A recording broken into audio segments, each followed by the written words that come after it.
ನನ್ನೆಲ್ಲ ಪ್ರೀತಿಯ ಯೂಟ್ಯೂಬ್ ಪರಿವಾರದವರಿಗೆ ನಿಮ್ಮ ಪ್ರೀತಿಯ ಲೀನಾ ಮಾಡುವ ನಮಸ್ಕಾರಗಳು. ಬುಧವಾರದ ವ್ಲಾಗ್ ವಿಡಿಯೋಗೆ ನಿಮ್ಮೆಲ್ಲರಿಗೂ ಸ್ವಾಗತ. ದಯವಿಟ್ಟು ವಿಡಿಯೋನ ಕೊನೆ ತನಕ ನೋಡಿ. ಇಷ್ಟ ಆಯಿತು ಅಂದರೆ ಚಾನಲ್ನ ಸಬ್ಸ್ಕ್ರೈಬ್ ಮಾಡಿಕೊಂಡು ಸಪೋರ್ಟ್ ಮಾಡಿ. ಬುಧವಾರ ಸಂತೆ ಮಾಡಿದರೆ ವಾರ ಇಡೀ ಮೇಂಟೈನ್ ಮಾಡಬೇಕು. ಅಂಥದ್ರಲ್ಲೂ ಸೋಮವಾರದಿಂದನೇ ಸ್ಟಾರ್ಟ್ ಆಗುತ್ತೆ ಅಡ್ಜಸ್ಟ್ಮೆಂಟಿಂಗ್ ಕೆಲಸ. ಇವತ್ತು ಕೂಡ ಹಾಗೇ ಏನೂ ಇರಲಿಲ್ಲ.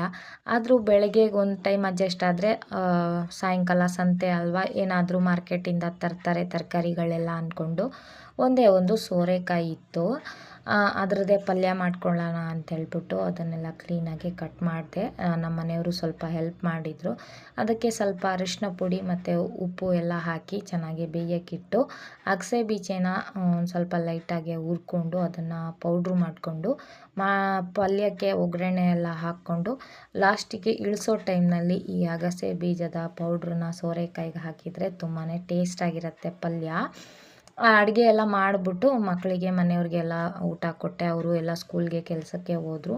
ನಾನು ನನ್ನ ಮಗ ಇಬ್ಬರೂ ಸಂಘ ಕಟ್ಟೋಕ್ಕಿತ್ತು ಅಂಥೇಳ್ಬಿಟ್ಟು ಸಂಘ ಕಟ್ಕೊಂಡು ಬರೋ ಅಷ್ಟೊತ್ತಿಗೆ ಮನೆಯಲ್ಲಿ ನೀರು ಬಿಟ್ಟಿದ್ರು ಅಂಥೇಳ್ಬಿಟ್ಟು ಅಮ್ಮ ಕಸ ಎಲ್ಲ ಗುಡಿಸಿ ಪಾತ್ರೆ ತೊಳಿತಾಯಿದ್ರು. ನಾನು ಬಂದ ತಕ್ಷಣ ನೆಲ ಎಲ್ಲ ಒರೆಸ್ಕೊಂಡೆ. ಅಷ್ಟೊತ್ತಿಗೆ ಅಮ್ಮ ಬಟ್ಟೆ ಎಲ್ಲ ತೊಳ್ಕೊಂಡ್ರು. ಒಂದು 4-5 ಬಟ್ಟೆ ಇತ್ತು ಅಷ್ಟೇ.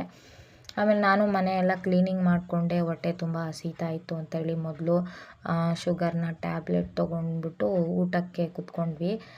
ಪಲ್ಯ ಬೆಳಗ್ಗೆನೇ ಖಾಲಿ ಆಗಿಬಿಟ್ಟಿತ್ತು. ಮನೆಯವ್ರಿಗೆ ಬಾಕ್ಸಿಗೆ ಹಾಕಿದ್ನಲ್ಲ, ಹಾಗಾಗಿ ನಮಗೇನೂ ಇರಲಿಲ್ಲ.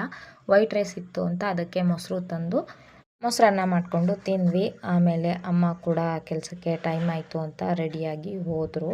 ಅವ್ರು ಹೋದ್ಮೇಲೆ ನನಗೆ ತುಂಬ ತಲೆನೋವು ಸ್ಟಾರ್ಟ್ ಆಗಿಬಿಡ್ತು ಅಂತ ಎಣ್ಣೆ ಮಸಾಜ್ ಮಾಡ್ಕೊಳ್ಳೋಣ ಅಂತ ಕೂತ್ಕೊಂಡೆ. ನನ್ನ ಮಗನಿಗೂ ತುಂಬ ದಿವಸ ಆಗಿತ್ತು ತಲೆಗೆ ಎಣ್ಣೆ ಹಚ್ಚಿ. ಸಡನ್ನಾಗಿ ನೆನಪು ಬಂತು.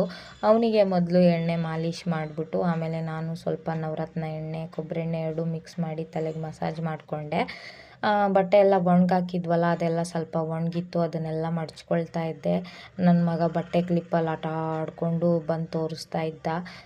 ಅವನ ಜೊತೆ ಆಟಾಡ್ತಾ ಕೆಲಸ ಮಾಡ್ತಾ ಇದ್ದರೆ ಕೆಲಸ ಹೆಂಗೆ ಮುಗಿಯುತ್ತೆ ಅಂತಲೇ ಗೊತ್ತಾಗಲ್ಲ. ಮತ್ತು ನಮ್ಮ ಮನೆಯವ್ರದ್ದು ಕೆಲಸದ ಪ್ಯಾಂಟ್ ಹರಿದೋಗಿತ್ತು, ಹೊಲಿ ಅಂತ ಹೇಳಿದರು. ಹಾಗೆ ಮಕ್ಕಳದು ಕೂಡ ತುಂಬ ಬಟ್ಟೆಗಳೆಲ್ಲ ಹರಿದೋಗಿತ್ತು ಅಂತ ಮಿಷಿನ್ ಮೇಲೆ ಕೂತ್ಕೊಂಡು ಆ ಬಟ್ಟೆಗಳನ್ನೆಲ್ಲ ಹೊಲಿಯೋಕ್ಕೆ ಅಂತ ಕೂತ್ಕೊಂಡೆ. ಅಷ್ಟೊತ್ತಿಗೆ ಅಮ್ಮ ಕೂಡ ಕೆಲಸದಿಂದ ಬಂದವರು ಹಿಂದ್ಗಡೆ ಸ್ವಲ್ಪ ಏನಾದರೂ ಗಿಡ ಹಾಕೋಣ ಅಂತ ಕ್ಲೀನ್ ಮಾಡ್ತಾಯಿದ್ರು. ಮಕ್ಕಳು ಕೂಡ ಸ್ಕೂಲಿಂದ ಬಂದರು. ಅಮ್ಮ ಕೆಲಸದಿಂದ ಬರಬೇಕಾದ್ರೆ ಕಡುಬು ಮತ್ತು ಚಿಕನ್ ಸಾರು ತೊಗೊಂಡು ಬಂದಿದ್ದರು. ಮಕ್ಕಳೆಲ್ಲ ಬಂದು ಕೈಕಾಲೆಲ್ಲ ತೊಳ್ಕೊಂಡು ಊಟ ಮಾಡಿದರು. ಮನೆಯವರು ಕೂಡ ಕೆಲಸದಿಂದ ಬರ್ತಾ ಹಲಸಿನ ಹಣ್ಣು ತೊಗೊಂಡು ಬಂದಿದ್ದರು. ನನ್ನ ಮಗನಿಗೆ ಹಲಸಿನ ಹಣ್ಣು ಅಂದರೆ ತುಂಬ ಇಷ್ಟ. ಹಾಗಾಗಿ ಎಲ್ಲರೂ ಕೂತ್ಕೊಂಡು ಜೊತೆಗೆ ತಿಂದರು. ಆಮೇಲೆ ಸಾಯಂಕಾಲ ಆಗಿದ್ದರಿಂದ ನಮ್ಮ ಮನೆಯವರು ಸಂತೆಗೆ ಹೊರಟರು.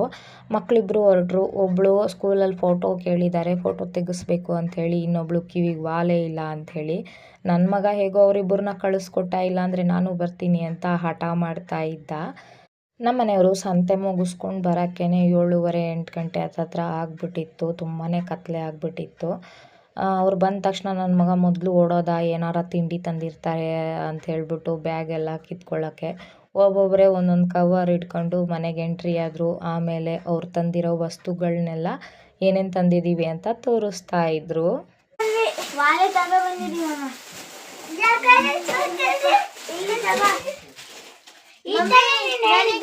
ಜೊತೆಗೆ 3 ಸೆಟ್ ಕೊಟ್ರು. ಇವಳಿಗೆ 10 ಜೊತೆಗೆ 2 ಸೆಟ್ ಕೊಟ್ರು. 3 ಸೆಟ್ ಕೊಟ್ರು. ನಾನು ಅಪ್ಪಂಗೆ 2 ಸೆಟ್ ಬೇಕಂತ ಕೇಳಿದ್ನ. ಅವರು 3 ಸೆಟ್ 10 ರೂಪಾಯಿ ಅಂದ್ರು. ಒಂದ್ ಜೊತೆ 10 ರೂಪಾಯಿ.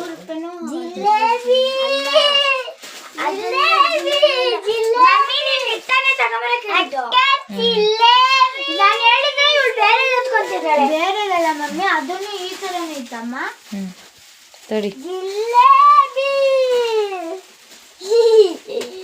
ಕೊಡ್ತೀನಿ. ಒಂದು ಹಾಕಿದ್ದು ಎತ್ಕೊಂಡು ಓಡೋದು. ಒಂದು ತಗೋ ಮಗ. 10 ರೂಪಾಯಿಗೆ 3 ಜೊತೆ ವಾಲೆ ಕೊಟ್ಟರು ಅಂತ ಹೇಳೋಕ್ಕೆ ನನ್ನ ಮಗಳು 10 ಜೊತೆಗೆ 3 ಸೆಟ್ ವಾಲೆ ಕೊಟ್ಟರು ಅಂತ ಕತೆ ಹೇಳ್ತಾ ಇದ್ಲು. ಆಲ್ರೆಡಿ ಸಂತೆಯಿಂದ ಲೇಟಾಗಿ ಬಂದಿದ್ದ ಕಾರಣ ಮೊದಲು ಅಮ್ಮಂಗೆ ಅಡುಗೆಗೆಲ್ಲ ತರಕಾರಿ ಎಲ್ಲ ಹೆಚ್ಚಿಕೊಟ್ಟೆ. ಕುಷ್ಕ ಮತ್ತು ಕಬಾಬ್ ಮಾಡೋಣ ಅಂತ ಪ್ಲ್ಯಾನ್ ಮಾಡಿದ್ವಿ. ಹಾಗಾಗಿ ಆಮೇಲೆ ನಾನು ತರಕಾರಿಗಳನ್ನೆಲ್ಲ ಬೇರೆ ಮಾಡಿ ಕ್ಲೀನಾಗಿ ಜೋಡಿಸ್ಕೊಂಡೆ. ಅಷ್ಟೊತ್ತಿಗೆ ಅಮ್ಮ ಕೂಡ ಬಿಸಿ ಬಿಸಿಯಾಗಿ ಕುಷ್ಕ ಮತ್ತು ಅದ್ರ ಜೊತೆಗೆ ಬಿಸಿ ಬಿಸಿಯಾಗಿ ಕಬಾಬ್ನ ಎಣ್ಣೆಯಲ್ಲಿ ಫ್ರೈ ಮಾಡಿ ತೆಗಿತಾ ಇದ್ರು. ಅಡುಗೆ ಎಲ್ಲ ರೆಡಿ ಆದಮೇಲೆ ಎಲ್ಲರೂ ಕೂತ್ಕೊಂಡು ಒಟ್ಟಿಗೆ ಊಟ ಮಾಡಿದ್ವಿ. ಒಂದೊಂದು ಸರಿ ಬಜೆಟ್ನ ಎಷ್ಟು ಪ್ರಾಬ್ಲಮ್ ಆಗುತ್ತೆ ಅಂದರೆ ಇವತ್ತೇನು ಅಡುಗೆ ಮಾಡೋದು, ನಾಳೆ ಏನು ಅಡುಗೆ ಮಾಡೋದು ಅನ್ನೋ ಟೆನ್ಷನ್ ಜಾಸ್ತಿ ಆಗಿಬಿಡುತ್ತೆ. ಹಾಗೂ ಹೀಗೂ ಅಡ್ಜಸ್ಟ್ಮೆಂಟ್ ಮಾಡಿ ಮಾಡಬೇಕಾಗತ್ತೆ. ಒಂದೊಂದು ಟೈಮು ಹೊಟ್ಟೆ ತುಂಬ ಚೆನ್ನಾಗಿರೋವಂಥ ಊಟ ಮಾಡ್ತೀವಿ. ಜೀವನ ಅಂದರೆ ಹೀಗೆ ಅಲ್ವಾ. ಒಳ್ಳೆ ಊಟ ಸಿಕ್ಕಾಗ ಊಟಕ್ಕೆ ಬೆಲೆ ಕೊಟ್ಟು ಹೊಟ್ಟೆ ತುಂಬ ಊಟ ಮಾಡಬೇಕು. ಏನೂ ಇಲ್ಲದಾಗ ಗಂಜಿ ತಿನ್ನೋಕ್ಕೆ ಕೂಡ ರೆಡಿಯಾಗಿರಬೇಕು. ಇದನ್ನು ಅರ್ಥ ಮಾಡ್ಕೊಂಡವ್ರು ಮಾತ್ರ ಜೀವನದಲ್ಲಿ ಚೆನ್ನಾಗೇ ಬದುಕೋಕ್ಕೆ ಸಾಧ್ಯ. ನಾನು ಹೇಳಿದ ಮಾತು ನಿಜ ಅನ್ನಿಸ್ತು ಅಂದರೆ ಎಸ್ ಅಂತ ಕಮೆಂಟ್ ಮಾಡಿ.